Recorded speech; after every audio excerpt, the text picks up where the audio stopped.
Unfortunately, states are beginning to panic. They now know that the state is going to have to cut its budget in order to sustain the amount of spending based on the income that they're currently receiving.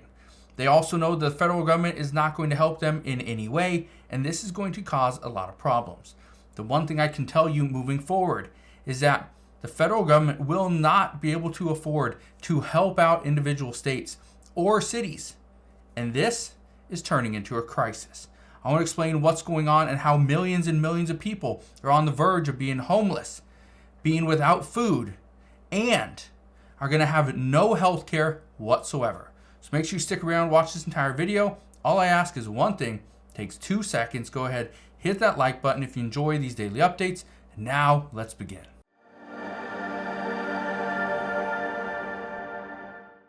So certain states are starting to panic. But what states are those? Well, they're actually states that have sanctuary cities within them, or sanctuary states. Look at this.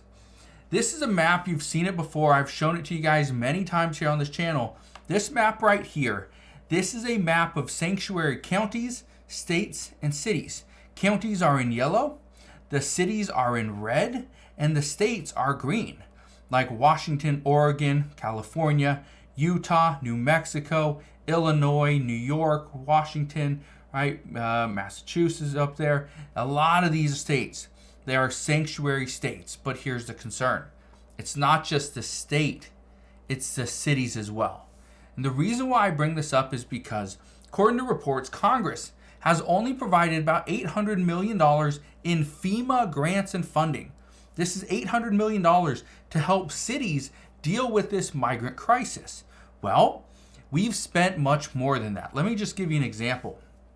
In New York alone in 2023, they spent about $1.47 billion on this migrant crisis just for asylum seekers.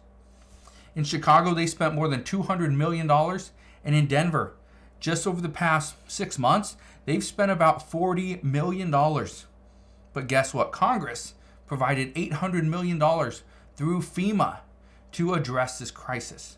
$800 million is not enough. What we do know is the cities that are feeling the effects the most are the following cities. And these are ones that Texas has been transporting people to, because these cities say they are willing to accept more migrants because they are going to help their labor crisis. They're going to help with additional taxes. They're going to just be welcomed into their city. Here are some of the cities that have first complained that there's too many migrants, but at the same time have welcomed them with open arms. Some of those are Washington, D.C. They've received over 12,000 migrants. Philadelphia, about 3,500. New York, 37,000. Chicago, about 31,000. Denver, about 15,000 migrants. And LA has got about 1,500 migrants. This is all coming from Texas itself. Texas is the one that is paying for this. But I want to explain why this is turning into an issue. According to reports from Texas, they are saying they had no other option than to send people from Texas to other cities that are trying to welcome them with open arms, because Texas, just in 2023 alone, Texas estimated that they have spent on illegal immigration roughly $13.4 billion. And yet Congress only allocated $800 million through FEMA. Now, I want to show you some images here. Okay, these are crazy. This is what we're seeing. This is New York. People are just sitting on the streets because they have nowhere else to go. People are sleeping on the streets also in New York because they have nowhere else to go. They sleep during the day so that they can stay up and awake at night so that they can actually stay safe. They don't want to sleep at night, not on the street in New York. This is El Paso, Texas, right here. Look at that. People are just sleeping on dirt, have blankets. That's it. That's all they have. Right here, this is again in Texas. This is another Texas border town. Problem. Look at this problem. Look at all the clothes that are just sitting there. People have nowhere else to go. This right here is in Denver. Okay, this is in, I believe in, I can't remember where in Denver, but, or like what part of Denver, but again, this is Denver, Colorado. Think about that for a second. People have nowhere else to go, so all they're doing is lining the streets. Well, this again is turning to another issue because now we have to send police officers to go and enforce the area, make sure it's safe, right? Especially in parks or near schools. That's a big one. And many local communities are actually up in arms that why are we allowing migrants to set up little migrant encampments near schools? Isn't that dangerous? Yes, it is. Here's what we know. The three biggest expenses when it comes to new arrivals. There's housing, which we just saw in pictures. There's not enough housing. Second one is education. Third one is healthcare. Those are not in any order. Here's the thing you need to understand. Healthcare is offered in only one state. It's California. Everywhere else, you do not get free healthcare. So that's out of the question. But here's the problem. Many cities, many hospitals and clinics are saying that they have to take care of these migrants that are coming in, but then they find out they have no money. They have no job. They don't even have an address.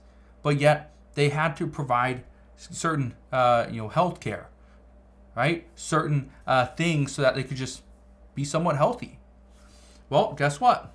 Free and very affordable housing is actually in very limited supply. That's something that almost anybody can get. However, it's limited as to how long you can get it or where you can get it, because in some cities, there's so many migrants that are already in line for this free or very affordable housing. They don't have enough. That's why people are sleeping on the streets.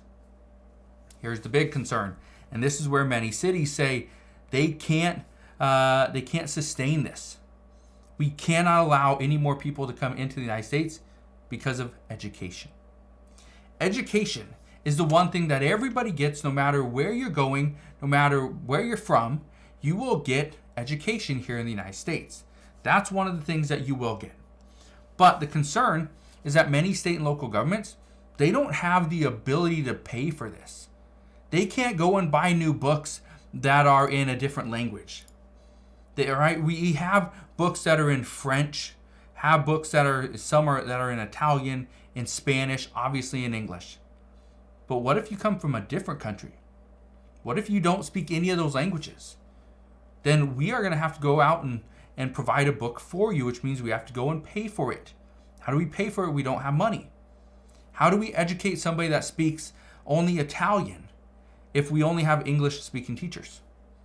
What if people are speaking Chinese? They don't speak any English. We have to go and hire a Chinese translator. That's going to go and help educate these people. That's just China as well. What if it's a different country, right? What if we have to go hire somebody from a completely different country? Doesn't speak French, doesn't speak Italian, not Hispanic, doesn't speak Spanish, doesn't speak Portuguese, or doesn't speak Chinese. Completely different language. We have to go and then accommodate that person. It's more expensive. They say the federal government hasn't said much about increasing funding. But states say they have told President Biden and the Biden administration they cannot keep sending money to school districts because they don't have it. They're operating at a loss. Local governments say they are struggling just to accommodate people in other ways. And that doesn't even include education. This is the issue we're about to face, and I just want to bring this up because I know a lot of people keep on asking and are wondering, what are we going to do about this? But many people are asking, why is this turning into such a big issue? Everyone says we don't have the resources, but we are the best country in the world, right? We're the richest country in the world. Well, no, not necessarily. We have the most debt in the world. And at this time, lawmakers are trying to find a way to pay off some of that debt. We cannot keep spending and deficit spending. We just can't do it. And so at this time, the concern is millions and millions of people are going to be impacted because states are starting to panic over how much money they're spending and not knowing if the federal government would ever step in. So as of right now, just understand the benefits that you are currently receiving in your state, the parks that you can go to, the education that you're receiving, all that stuff could be out the window very soon in order to make room, in order to free up these resources for illegal immigrants coming into the U.S. So Just wanted to fill you in on what's going on at this time. That is what we know as of today. So again, thank you guys for watching. Consider subscribing, and I'll see you guys on the next one.